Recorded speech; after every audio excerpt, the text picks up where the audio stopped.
asalaamaaleykum mbokk yi déglu dal leen ak jàmm lajj bi nga xam ne suñu gaynde yi lajj nañu ko démb ci kanamu waa Belgique ak yenn ci ay coppite yoo xam ne gis nañu ko Diomaye daal di koy indi ci yenn ci ay directeur général tey jii de moom mooy ay di jàmbaata ci biir culikaay yi ñu tàmbali ko ak culikaay bii di Sud Quotidien moom ci wàllu tàggat yaram la daal di xëyee ak gàcc bi nga xam ne suñu gaynde yi démb daal di nañu koy jural ndaxte ñoom ñi nga xam ne ñoom ñoo mëne woon 2-0 ci 85e minute la ñu bàyyi seen yaram ba ñii nga xam ne ko ñoom ñooy waa Belgique remonté ba mujjee am ab penalty goo xam ne moom moo tax ñu daal di qualifié ci wàllu 8e de finale suñu naataangoo yu ci li kay yi di Sud Quotidien mer nañu ndaxte nee nañu li ni mel kenn musukaa gis li ni mel kenn musukaa gëm lii moom dafa metti ci xol démb li nga xam ne kon noonu la suñu gaynde yi daal di doxalee neexul dara waay suñu naataangoo bii nga xam ne moom mooy Abdoulaye Thiam mu daal di ci yokk di xamle ne suñu yaakaar yëpp la gaynde yi daal di tas ndaxte ñoom ba mu desee ñeenti simili la leen ñi nga xam ne kon ñoom ñooy waa Belgique daal di fekk si ñu ne déet ni waay Belgique daal di am ab penalty loolu tax ba ñu daal di am ndam autolikaay bi di l'info ne woo démb moom dañoo yàqule laas yéen kay di ko ci feelu ne suñu gaynde yi kay démb dañoo daal di maye li nga xam ne moom mooy seen match bi Libération ne metti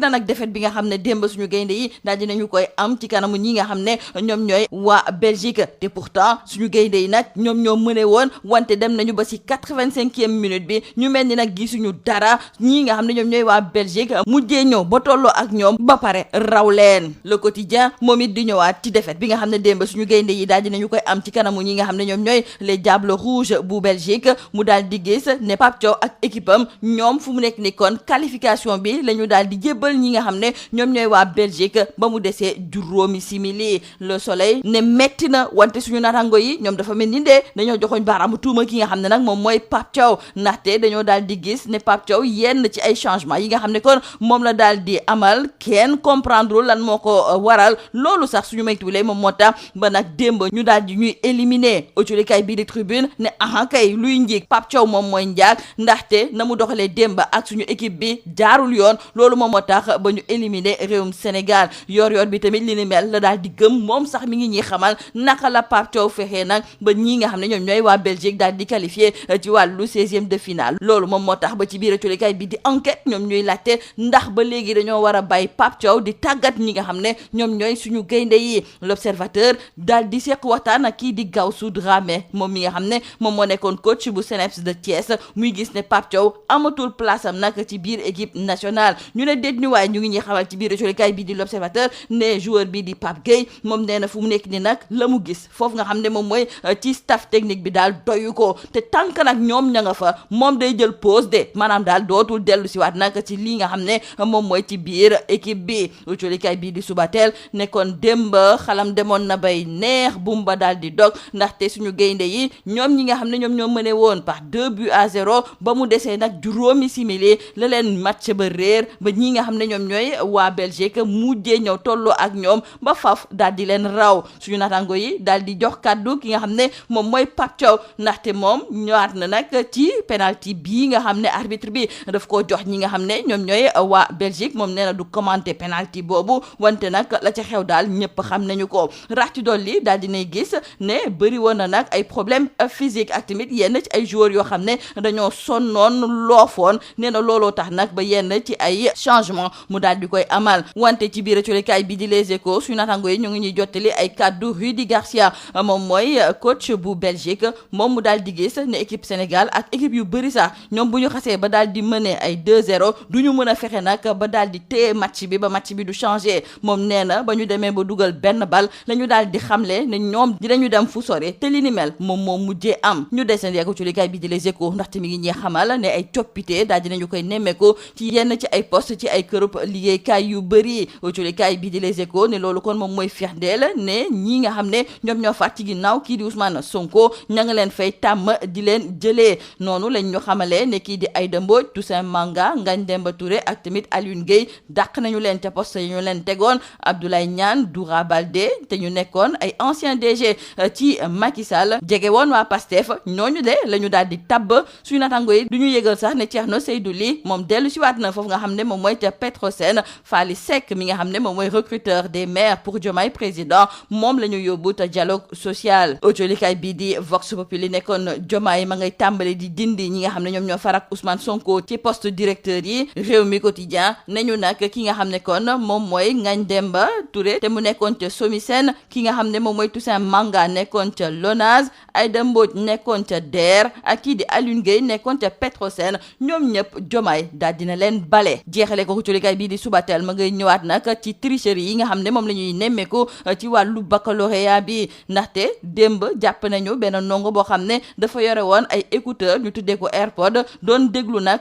lii nga xam ne de moom mooy correction yi nga xam ne kenn moo nekk ci biti di leen ko jox. culikaay bii di Subatel mi ngi ñu xamal ne jàpp nañu lu weesu fukki ndongo yoo xam ne ni ni mel la ñu doon doxalee. nee nañu nag la ca ëpp de ña nga jógee ci wàllu école privée yi, ñoom fu mu nekk nii waxaguñu nag turu ki nga xam ne moom moo leen doon jàppale, wante nemmeeku nañu daal ne am na ay transfert Wave yoo xam ne def nañu ko, ndaxte candidat bu nekk joxe na ci lu tolloog 19 000 francs, wante ba léegi lank nañu carré ne duñu wax kan la ñu daal di jox koppar gi ni mel. lii moo nekkoon bodulkat yi li gën a fës ci biir culikaay ñu ne ni ñaanal njeexte lu bës ak jom. Mesdames et messieurs, bonjour. La défaite amère hier soir face à la Belgique et ce tremblement politique en Conseil des ministres avec les changements intervenus au niveau de plusieurs directions générales. La presse de ce jour fait ses choux gras de cette double actualité. Dans Sud Quotidien, nos confrères nous parlent de désillusion après donc la défaite du Sénégal face à la Belgique en 16e de finale. Incroyable, inconcevable, insoutenable, nos confrères utilisent ces qualificatifs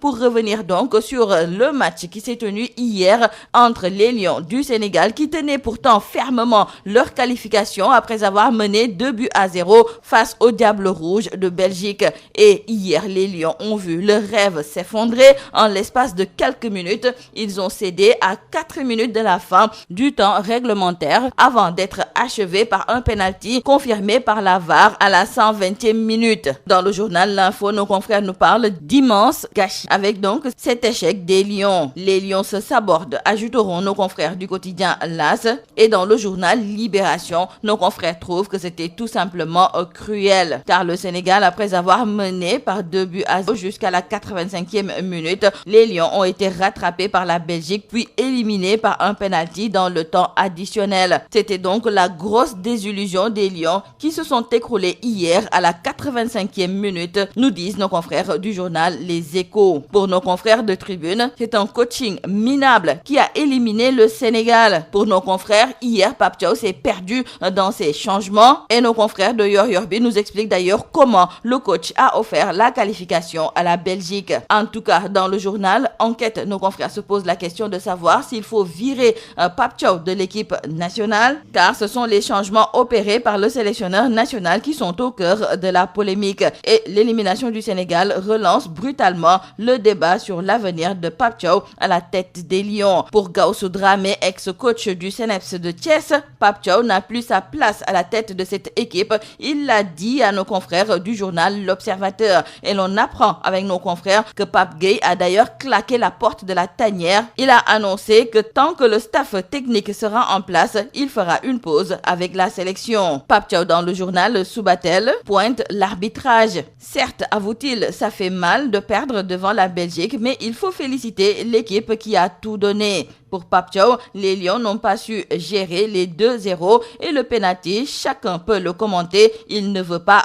rentrer là-dedans. Ils avaient des problèmes physiques, il y avait aussi des joueurs qui n'en pouvaient plus, donc il était obligé de faire des changements et il faut accepter que c'est le football, a-t-il ajouté. Pour nos confrères du quotidien, le quotidien, Pape Thiaw n'a qu'à s'en prendre à lui-même, car c'est son coaching perdant qui a fait éliminer les Lions. Nos confrères du journal Le Soleil confirment et écrivent que les choix de Pape Thiaw, marqués par des changements qui ont profondément déséquilibré l'équipe, ont pesé lourd dans cette élimination. Dans le journal Les Échos, nos confrères nous rapportent d'ailleurs les propos du coach de la Belgique, Rudi Garcia, qui trouve que le Sénégal, à l'image de beaucoup d'équipes, perdent leur structure tactique en fin de match. Rudi Garcia de déclarer, je le cite, « On savait qu'à 2-0, ils feraient tout pour protéger leur but, ce qui est, à mon avis, une grave erreur. Rappelez-moi, quand on mènera 2-0, de ne pas faire ça. » Fin de citation. Restons avec nos confrères du journal Les Échos qui nous annoncent que la désonkorisation a démarré au sommet de l'État.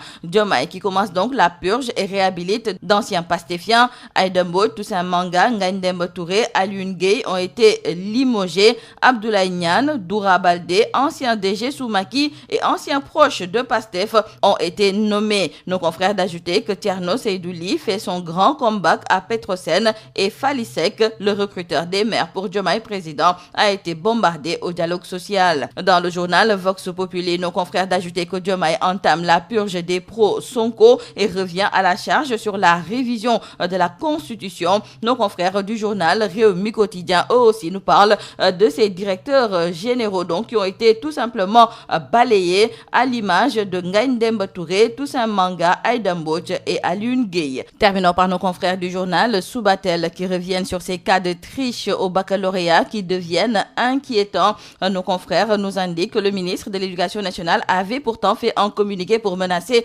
les candidats qui allaient se pointer le jour de l'examen avec des téléphones portables. Une dizaine de candidats ont fait fi de cette décision ministérielle en amenant donc leur téléphone en salle. Et dans la journée d'hier, 10 candidats ont été interpellés entre différents centres d'examen entre Médina et Point-E. La plupart des candidats interpellés par la police sont issus des écoles privées. Interpellés, ces candidats suspectés ont tenu à verser chacune 19 000 francs à une personne qu'elles ont couverte. Elles avaient mis leur AirPod pour écouter les corrections des épreuves de français dictées par leur interlocuteur non encore identifié. C'est tout à vos journaux et très bonne lecture.